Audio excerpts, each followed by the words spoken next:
By the 12.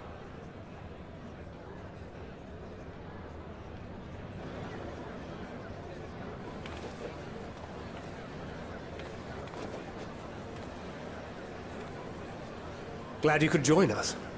I hope you don't mind, but we went ahead and started without you. As you can imagine, our traveling companions were eager to become acquainted. 'Tis a rare thing indeed to see such a diverse and talented group of individuals assembled for a single purpose. We fight not only for the sake of Eorzea, but for the entire world, including the people of Garlemald. Much rides on the efforts of the Ilsabard contingent. Indeed, which is why I am glad to find myself in the company of many trusted comrades, yourselves included.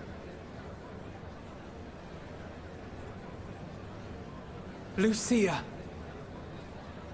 I have come at the behest of Lord Emmerich, who has honored me with the role of Ishgard's representative.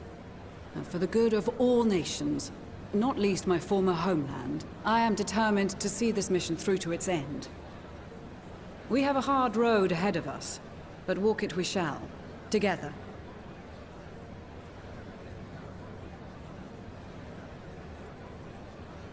We too welcome this opportunity to work together once more. I have faith that, if there is a way to resolve this conflict, we will find it. Allow me to introduce you to the rest of our company. Everyone! If I may have your attention.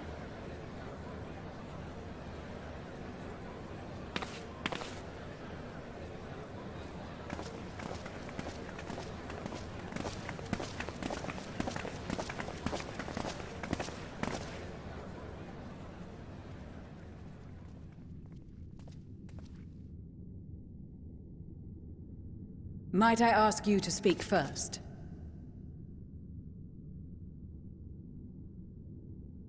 If I must.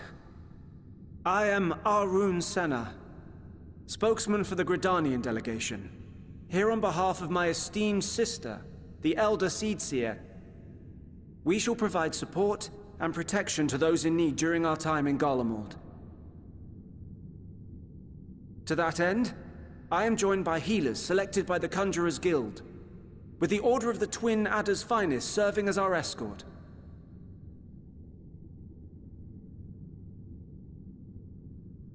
Suppose I'd better say my piece.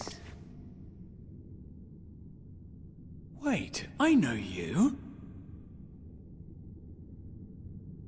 The name's Sicard, in case you've forgotten. Truth be told, I'd rather you had forgotten. Any road, the Admiral asked Captain Hilfear to send his best, and for whatever reason, he picked me. Of course, if I'd refused, I'd be the laughingstock of the bloody executioners, and my reputation's taken enough of a keyhauling as it is. But more importantly, like any pirate worth his salt, I know when you're staring down a storm, you gotta trust in the commander of your ship. So if the Admiral wants us to go to Garlemald, not for plunder and glory, but a promise of peace in our time, then that's what we'll do.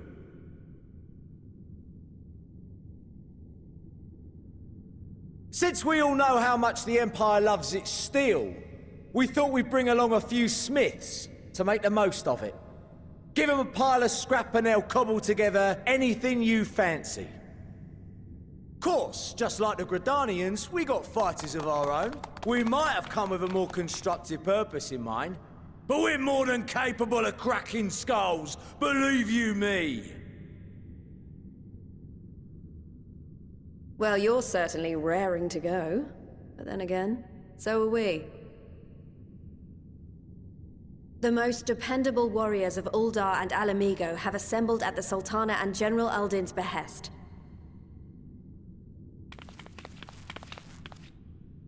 If Garlemald has truly fallen, then the whole place is likely to be crawling with Telophoroi. We'll need plenty of troops to clear and hold a path for others to follow. That's where we come in. Naturally, Marshal Tarapin and I will be leading from the front.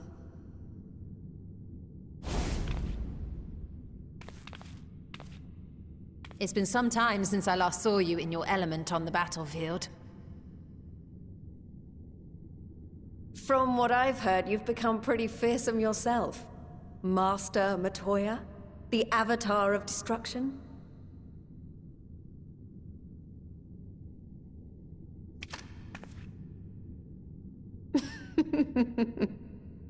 With comrades like these, I know we'll succeed, no matter what awaits us.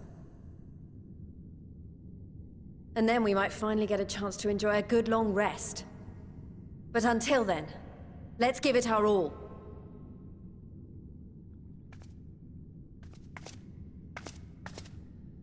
As for Ishgard, we Temple Knights have come in force to uphold our nation's commitment to the peace and welfare of our allies.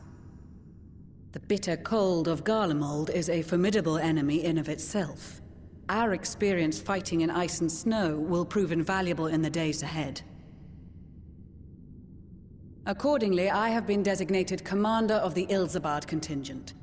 I will do all in my power to provide you with the leadership and guidance you require. The four high houses, House Hylinart foremost among them, have arranged for a host of machinists to join us on our mission. Their knowledge of Imperial Magitech is sure to be a great boon.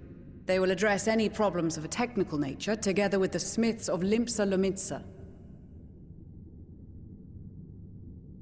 There is another awaiting introduction.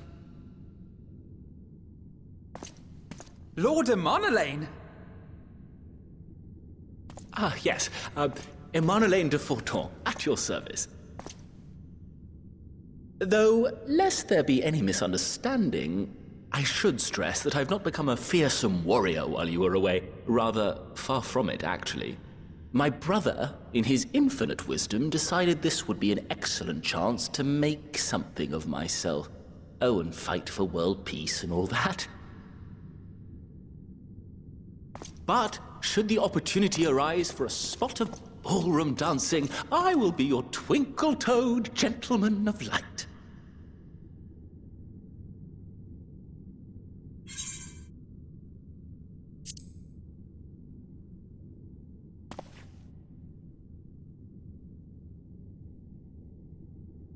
Huzzah! I cannot wait to regale Honoroa with my tales of derring-do. I believe that concludes introductions for the Grand Company of Eorzea. Our allies from the Eastern Alliance were due to arrive some time ago, but it would appear they have been delayed. Would that be the shinobi of Doma? Actually, they've been tasked with relaying messages back and forth between the various Eastern nations. According to Lord Hien, however, an equally capable company of warriors has been sent in their stead. Out of my way, you preening fool!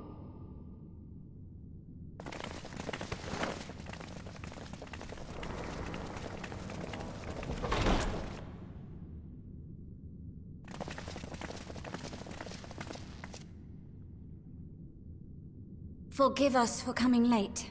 We are the delegates of the Eastern Alliance. Cyrena, and you've brought company. For battle and blood we come, as a step is sorely lacking in both. No towers befoul our lands, so we marched on those of Doma, only to find them beyond our reach. But now our thirst for slaughter will be slaked. No quarter to the enemy! Sadu Hatun, no. We go to make peace with the Iron Men, not war. Warriors of the Steppe, we've heard many tales of your bravery. We welcome you as allies. And these other ones you have brought are... Members of the Dalmascan resistance group, Lente's Tears.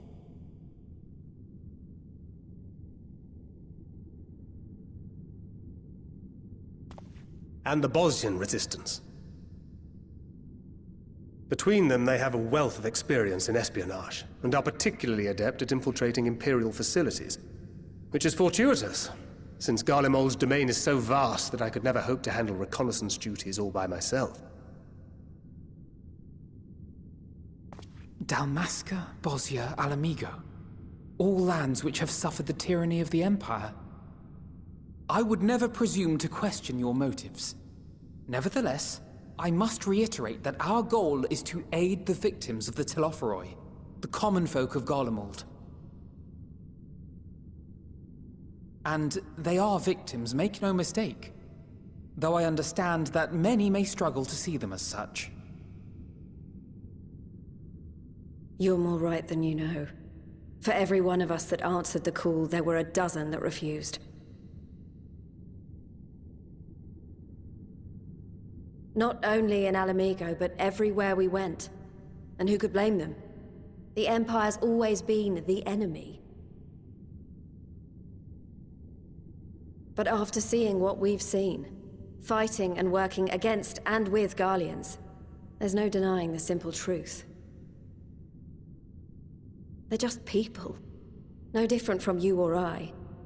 They've got their share of liars and murderers, but so do we. So do we all.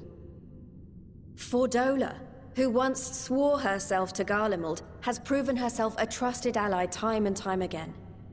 Every Eorzean here knows Cid Garland, the Imperial defector who shared with us countless technological wonders. Gaius bloody Baelsar himself is working to help rebuild Wurlit, a nation he once conquered. So you can believe me when I say that every fighter here understands and accepts that the Imperials are not monsters and are deserving of help. Or at least that they were able to put aside their feelings for the greater good. It won't be easy, but we're all determined to make this world a better place.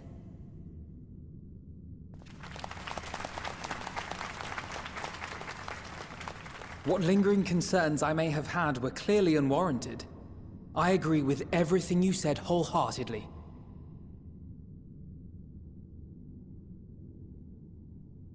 Then we are in accord. Now, let us review our strategy. To reach the Garlean capital in northern Ilsabard, we must cross the central mountain range. Fortunately, Garlond Ironworks can provide aerial transport, sparing us this most treacherous part of our journey. However, attempting to fly any closer to Garlemald would attract the attention of the Telophoroi. As they appear to have seized control of the majority of the Imperial military, we must assume that includes its fleet. In addition, Garlemald possesses devices that can interfere with airship navigational systems, further discouraging an airborne approach. Given the circumstances, the closest we dare deploy our contingent is an area between the range and the capital, the Magna Glaciers. From there, we must travel the rest of the way on foot. We will also need to bring the airships with us to ensure we can withdraw with haste. Although much of the terrain will be blanketed in snow, we should be able to make use of local roads and shipping facilities. The vast ice field will afford us an unobstructed view of the surrounding area. On the other hand, it will also allow others to easily spot us, so it is imperative that we only make camp in positions where we can easily defend ourselves. And the airships, which must be kept safe at all costs. We cannot account for every possibility, so we must be prepared to think on our feet. We will be tested. Sorely tested, I expect. But for our homes and for our people, and a people not our own but in need, we will succeed. Spare no effort in your preparations. Once we depart, there is no turning back.